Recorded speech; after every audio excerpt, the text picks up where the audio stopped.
You're in a vibrant city abroad. Think Bangkok or Ho Chi Minh City, surrounded by new sights, sounds, maybe even a new lady friend. Or some expats you met along the way. So why do you feel alone? A 2023 survey found that 60% of expats felt lonely, even with the social life abroad. You might think new friends or romance at Hanoi or Phuket will fix loneliness. But here's the truth, with even a social life, most expats feel empty without purpose. Let's explore how finding this purpose can change everything for you. Loneliness abroad isn't about missing just your friends and family. It's a deeper void. It's a lack of purpose. And it's made worse by the cultural disconnect that you feel when you are abroad. Take Bangkok, for example. The chaotic energy, the vibrant markets, and the always busy local communities. And all of this can feel thriving to a foreigner. But it also feels alien because you don't really belong. I've met a lot of expats in Asia that have a lot of local friends. They got a local relationship going on, and their calendars are packed, but they still feel lost. Why is that?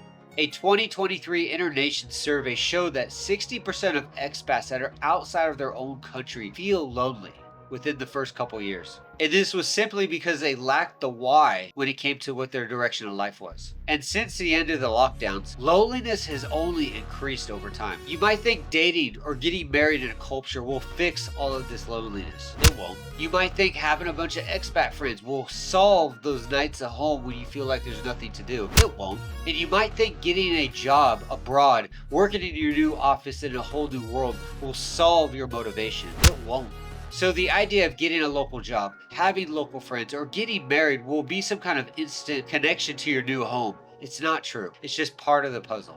The culture differences and not knowing what you want to do, regardless of the relationship status you're in, will always make you feel like an outsider, like you don't actually belong. And this is with a committed relationship with somebody that speaks the same language as you. So what is the solution? It starts with purpose. When you move abroad, bring goals, ideas, desires, motivations, things that get you excited and they align with your interests. And these things don't just fill your schedule. They don't just keep you busy. They're things you actually want to accomplish. When you come out here to Asia abroad, you're going to have a whole lot of free time, and a whole lot of nothing is very boring. And if you're still not sure what to actually do, check out the members group. I've done videos on how to write your 3-year goal that will set you apart from most expats that come out here. So next, I want to show you how to make those goals so you can thrive anywhere, being at home or abroad. You will always know what to do and you'll have your purpose. Small goals can actually transform your life abroad. And these goals can give you something to work towards. And they also fill your day, so you always have something to do if you're not working or with your significant other. And it reduces that sense of isolation when you're far from home. And to really show you why this is important, a study back in 2024 showed that expats that had a goal or had a plan were 40% less stressed while living abroad. And if you're still confused on what to actually do, consider your hobbies, what you like to do, monetize it. Start selling digital products and things that you're interested in. Or you can go as far as I did and start writing that book you've always wanted to sit down and write, but you just never had any time. We have nothing but time when we're abroad.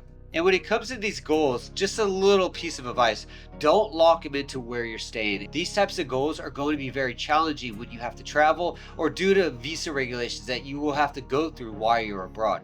So make sure your goal is portable. And when it comes to the actual goals, after you've written it down, as we talk about in the members group, use some kind of software like Notion or Notepad to keep track of your day-to-day progress. These little steps compound real fast, and to see how much you've done from day one is an amazing feeling. Write your goals, make them detailed, use software to track your progress, and start doing it now. You're going to have more time you know what to do with. And these goals perfectly align because they keep you focused. Now next, I want to show you how to build goals around your habits and your interests. So you stay motivated, you stay focused, and you're not wasting your time doing things that are just redundant and boring. So having goals and habits that align with your interests and what you want to achieve is a must. They keep you busy, focused, and accountable. So write down a bunch of interests that you have and start creating those goals wrapped around those. And when it comes to actually sitting down and getting things done, you can do this a few different ways. The two ways that I do it is, number one, I use a timer. 20 to 25 minutes, timer's on, I focus.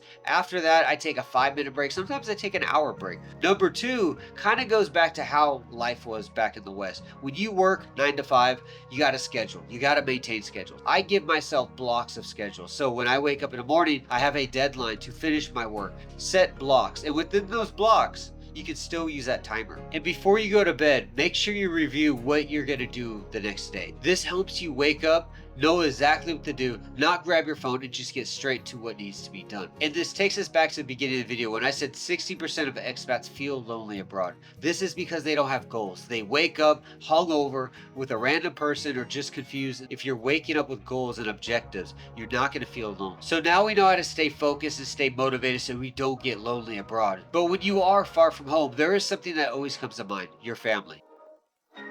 Living abroad can really make it feel like you're living on another planet. And those deep ties back home really resonate with who you are and keep you grounded. So weekly calls with family back home or childhood friends are a must. And this is because these connections ground you and they remind you who you are. Because living abroad, sometimes we really forget what we're doing. But there is a catch to this. Keep it limited. Having nightly calls with your family can really break your mental state out here. It'll make it harder to embrace the country you're living in and the community where you are. And it will induce that homesick feeling to a point where you just end up leaving. And a study that I found online talked about expats in Asia that kept their communication once or twice a week to their family back home were 30% higher to actually adapt to the new country they're living in. Where if you're constantly contacting your family, you're gonna have a hard time connecting with where you are. And also, don't forget, take a vacation from your vacation sometimes. Taking a short vacation to go back home and see family, attend a friend's wedding, or just go see a baseball game with the old high school friends can really recharge your soul and your mind. Embrace where you live, but also don't forget about your family. Balance is very important when you're going to travel abroad. So there you have it. Loneliness abroad doesn't stand a chance if you have purpose and you understand what you're doing. A clear goal, big or small, that will anchor you down and keep you focused. And those weekly calls back home to remind you who you are and why you're doing what you do. It's really that easy, and this will work if you focus. So before we get out here, let me give you a few action steps to get you on your way. Set a clear long-term goal. 3 years is ideally the best way to go. Break it down to yearly, monthly, and daily things that you need to do to reach that actual goal. Again, if you're not sure what I'm talking about or how to do this, join the members group. I have videos that break this down in great detail with templates that you can use for free. And with these goals, before you go to bed, make sure you review your next day's objectives so you know what you're going to do when you wake up. There's no confusion, there's no brain fog. Get up, go do it. The next one is to make sure your goals align with who you are. Don't try to set goals that have nothing to do with you. Make sure it aligns with you. You're already in a brand new world that is very alien to you. Don't make it harder on yourself. And most of all, stay connected with your family back home. Don't do it too much because you'll make yourself homesick to the point where you can't stay no more. But don't lose that connection back home. And it's really that easy. So I hope this gave you some insight on how you can survive living abroad long term. If you have any other questions, definitely let me know in the comments below. And if you want to learn more about living abroad, check out this next video. YouTube thinks you want to watch it, so it's got to be a good one, right? And with that being said, guys, I'm going to get out of here. Thank you for watching. I will see you again.